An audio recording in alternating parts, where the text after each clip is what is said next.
I just don't have time to journal every day. But here's the secret. In reality, what you need to know is that excellent writing skills don't discount the power.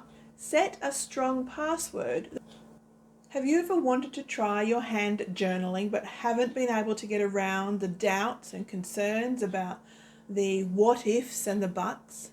Well, you're in the right place. I know so many people, including myself, who want to keep a journal for all the benefits like managing stress, boosting mood, and drawing closer to God, but find it really hard to get started or to stick to it long term. If that sounds familiar to you, then I'm so glad that you're here. Hi, I'm Patricia, and in this video I'll go over the top obstacles that derail journaling success and how to overcome them. I promise with just a few helpful strategies you can turn journaling into an enjoyable daily habit that strengthens your faith, lifts your mood, and helps you in your general well-being. So let's dive in. Oh, and if you would like a worksheet that will guide you step by step through this process, just click the link in the description. All right, what are the biggest obstacles that tend to sabotage people's journaling habits? First up, not having enough time. It's so common to hear, I just don't have time to journal every day. But here's the secret. You don't need big blocks of time to make it work. Start small with just 5 minutes a day. Try writing while you sip your morning coffee or on your lunch break or right before bedtime. Try carrying your journal around in your purse or bag and grabbing it out when you know you're going to have to wait, like at school pickup. The key is picking a consistent time and treating it like an important daily appointment. Maybe put an alarm on your phone so you don't forget your journaling time. Scheduling it into your day makes it easier to remember, and this is the beginning steps to making it a habit. And if you cannot figure out a regular time that you can use, you can still start journaling.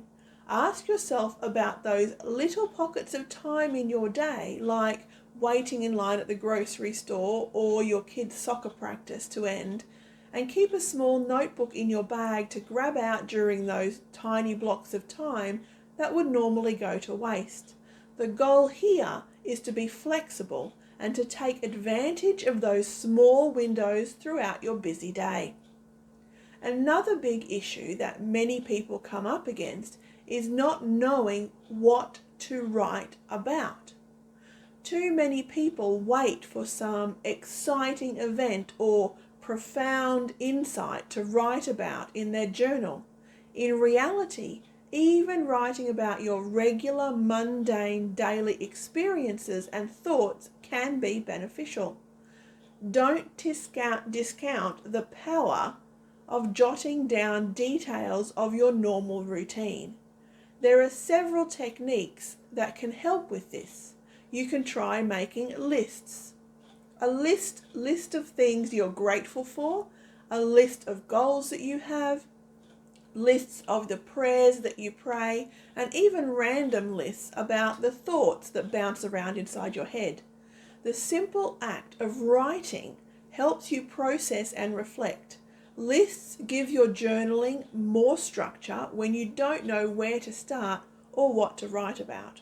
You can also use journal prompts from books or from apps to spark ideas when you're feeling uninspired. Prompts give you thought-provoking questions or sentences to complete. Having prompts at the ready takes the pressure off generating topics every time you sit down to write. And journaling prompts come in many forms.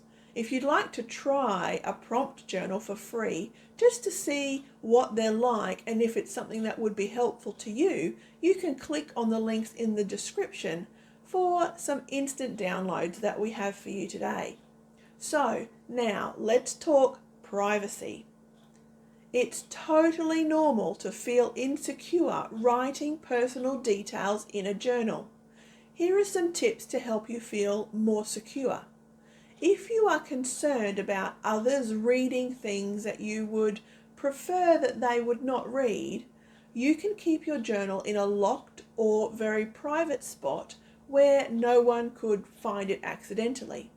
A locked drawer or a cabinet, a box at the back of your closet, or even a safe if you are super concerned and maybe live with a group of other people. This ensures your journal remains for your eyes only. If you prefer typing your entries on a phone or a computer, you can use a journaling app that has password protection. Set a strong password that only you know. This prevents anyone from accessing your journal without your permission. And most importantly, remind yourself that your journal is entirely for your own benefit.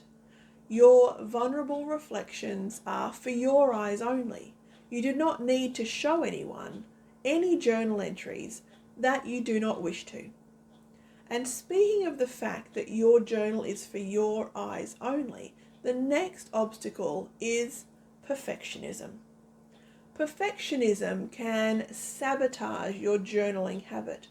Many aspiring journalers struggle with perfectionism and negative self-talk about their own writing abilities.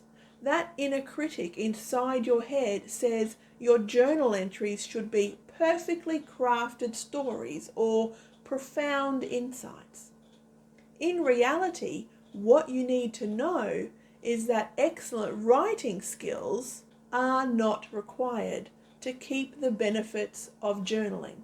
Remind yourself that you're journaling for your own benefit and you have an audience of two, you and God. The goal is reflecting on your life, not creating beautiful prose. So you have my permission to let go of the judgments and just write freely without worrying about proper grammar, spelling, structure, or style. Don't let writing doubts stop you from starting. If improving your writing is one of your goals, then journaling can be great practice. But don't let your inner critic stop you from starting. Just start writing without judging your skills or your abilities. Be patient with yourself and know that you don't need perfect prose or profound insights. The simple act of the writing process and writing down your thoughts is what really matters. And this brings me to my fifth and final obstacle that many people come up against. And this might be you. You found the time, you've found the prompts you like, your journaling is secure, and you've told your inner critic where to take a deep dive. And you're going great. For a few days at least. And then, the excitement of starting your new journaling habit often wears off. Daily motivation is difficult to maintain long term. When you feel your drive to journaling starting to slip, here are some things that you can do. You can reconnect with your original goals. Reflect on what made you want to start journaling in the first place. Was it to reduce stress, process emotions, document special memories, or strengthen your faith? Revisiting these intentions and even making them the focus of your journaling a day a week can reignite your passion. You can also consider the types of journaling you find most engaging. For example, you could focus on travel journaling for an upcoming trip, or you could start a gratitude journal listing daily blessings. Doing the journaling that you find most fun and most boosting is motivation in itself. And lastly, make the habit as convenient as possible so that journaling is your path of least resistance. Keep your journal and a favourite pen in plain sight on your nightstand or your desk to eliminate the hurdle of digging supplies out of a drawer.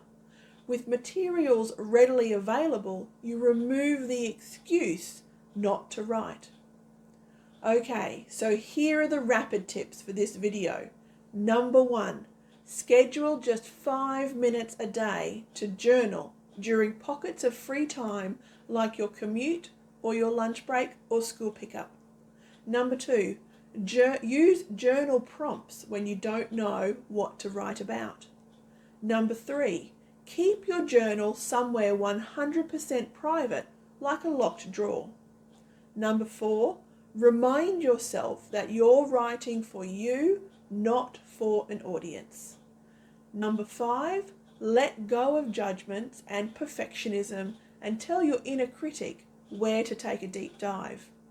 Number 6, revisit your original motivations and do the types of journaling that you find most enjoyable. Number 7, make journaling convenient by keeping supplies readily available so it becomes a built-in habit. Number 8, be patient with yourself and start small if needed, like listing 3 things you're grateful for each day. I hope these tips help you overcome these common journaling pitfalls. The key is being patient with yourself, starting small, and making it a built-in part of your routine. If you found this helpful, let me know in the comments which obstacles you struggle with most, and you can add any tips that you have that might encourage or help someone else. I would love to hear your thoughts. And now that we have looked at how to overcome the obstacles to journaling, I would love to have a talk with you about beginning your journaling journey. You're going to love my next video on journaling for beginners, which will take you step by step to starting your own habit of journaling. I'll see you there.